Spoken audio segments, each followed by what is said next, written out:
If you're not living under a rock, you probably know the man next to me, Kanye West. But as prolific as a life as the man as Kanye West lives, I'm not here today to talk about his music, or his shoes, or anything going on in the media. What I'm going to talk about is the new device that Kanye West has released in his newest business venture, the STEM Player. Kanye and his new device, the STEM Player, could become a major disruptor in the music industry and really cause a lot of problems for a lot of the labels out there that hold a lot of the power in that industry. But before we get into how Kanye is disrupting the music industry, let's first talk about the device itself, the STEM Player. So if you haven't seen or heard of the STEM Player, essentially it's a circular device that can take a song that you upload to it and it will break down its musical components so that you can manipulate the song to sound however you want it to.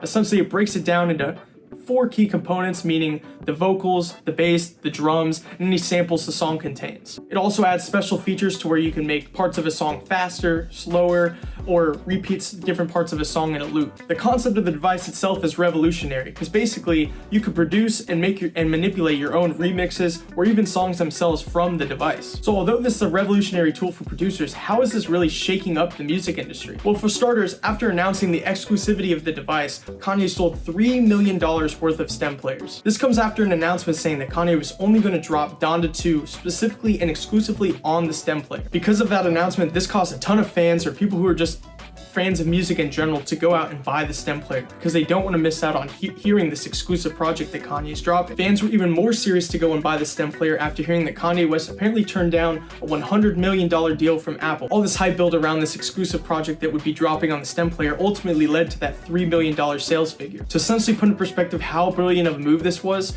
to achieve $3 million in streaming revenue, you would have had to have accumulated 500 million streams for this album. Even though these sales figures sound great for Kanye, why do the labels care about this? He's just one artist. Why does him taking his music off their platform and putting it on his own so important to them, and how is it disrupting the music industry? To see how this really shake things up, I'm going to break down what the traditional music streaming business model looks like. Essentially, artists make music for the label, then labels will lease out the music to streaming platforms, and then the streaming platforms will give that music available to its users in exchange for money, which that money is then kicked back to the labels that is then hopefully would trickle down to the artists. Because in this model, the artists have to go through the label and the streaming platforms just to deliver their product to the users, they're not going to get as much money in return whether if they had their own platform that they could release their music on. This is completely different than what the STEM Player model is trying to accomplish.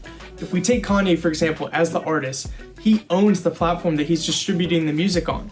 So essentially, he just uploads his music to his own platform, which is the STEM Player, and then the users of the platform already paid up front $200 for the STEM Player, and the money will get kicked back directly to Kanye as the artist or anybody else involved in the company. No going through a streaming platform, no going through labels, all the money will get kicked back directly to the artist. Well, you may be thinking to yourself, great, Kanye has a better business model, but how is he going to be labels and streaming platforms that have been set up for the business with all these customers for years? Well, if you've been paying attention to anything going on in modern media culture, you can see that Kanye is a master marketer.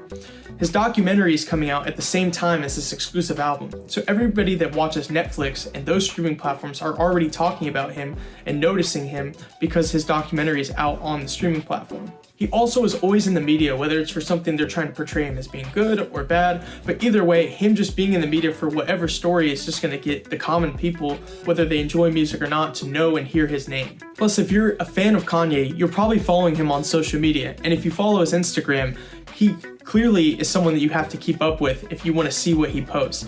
He'll pretty much post a series of Instagram posts and then we'll take them down after a few days. So if you're not constantly paying attention to what the guy's doing, you're going to miss what he's posting and keeping up to date with what he does. On top of all that, Kanye is really the only artist out there that is producing live updates of his album in person, in front of everybody. If you look over interviews over the years, you can see that Kanye is a big fan of Steve Jobs, and he kind of developed this concept that he learned from Steve Jobs as being the CEO of Apple, that the one reason that makes Apple so successful is they test their products in front of everybody. They want people to view and provide as much feedback and see a live demonstration of the products as they're making them and developing them. Kanye essentially took on that idea of producing things in front of everybody and getting live feedback when it comes to his albums. He's been doing it far earlier than people remember. He started the first listening party during the Life of Pablo era back in 2016.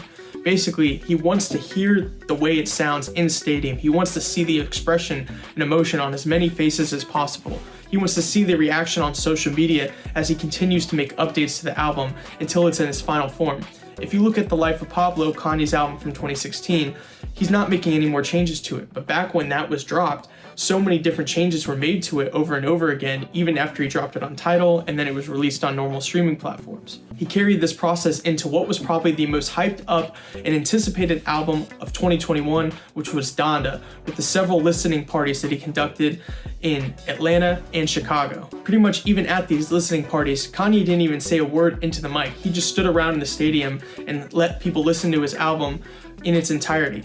At the first listening party, the album wasn't even finished in time, but Kanye's just sitting there in the stadium listening, trying to get that feedback so he knows what to go and make changes to, developing the same concept that Steve Jobs applied to the tech at Apple. Because no artist is presenting their albums in this kind of form where people are going to conjoin into a stadium and just spend their time listening to an artist's album that hasn't even released yet, it drums up so much hype and marketing around the album and for Kanye as an artist. That, in addition to all the other factors, is why Kanye's marketing plan is so genius and how he can drive $3 million worth of sales for his own platform. So is Kanye going to be the only artist with his own platform? Probably not. This is only the beginning of opening up Pandora's box when it comes to the exclusivity of music and artists retaining the rights for everything that they have. Time and time again, artists have just been screwed over by the music industry, not getting enough kickbacks and enough revenue from the music that they create. In addition to the development of NFTs and artists being able to sell their music as an exclusive asset, developing their own platform, Kanye is just the first to do so. Of course, if Kanye wanted to, he could drop other artist projects on the STEM Player platform, or other artists are going to go out and create their own. This would be no more label contracts. Artists would retain all the exclusive rights to everything that they produce, and they would receive all the money for it. Not to mention, when you have your own platform, you get to choose what to do with it. You don't have to abide by any rules by a big tech company. In the case of Kanye's shoes, he's constantly updating, adding, and dropping songs from the STEM Player platform day by day. So is this overall Kanye's goal for this? Well, I think it's part of it. He wants his exclusive rights for all his music, and he wants his own platform to be able to spread his voice and do what he wants with it. But I also think that there's another bigger thing at stake here. Apple offered him a $100 million deal, as so it says in the news. Well, Kanye turned that down. My thinking is Kanye wants to develop and produce as many albums for himself or other artists on his STEM Player platform to drive up sales for the STEM Player that would outpace the $100 million he would have made with Apple.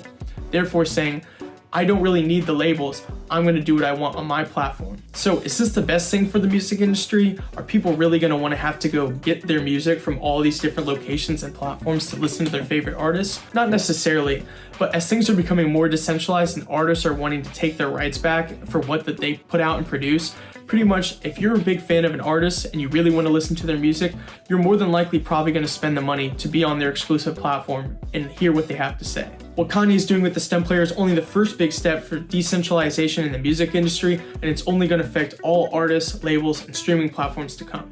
If you decided to watch the whole video, thanks so much for staying. If you enjoyed it, please comment down below your favorite Kanye West song and leave a subscribe on the channel. We got great more business news, tech news, crypto news coming your way. And be sure to check out the School of Hard Knocks on TikTok, Instagram, and Facebook. Thank you.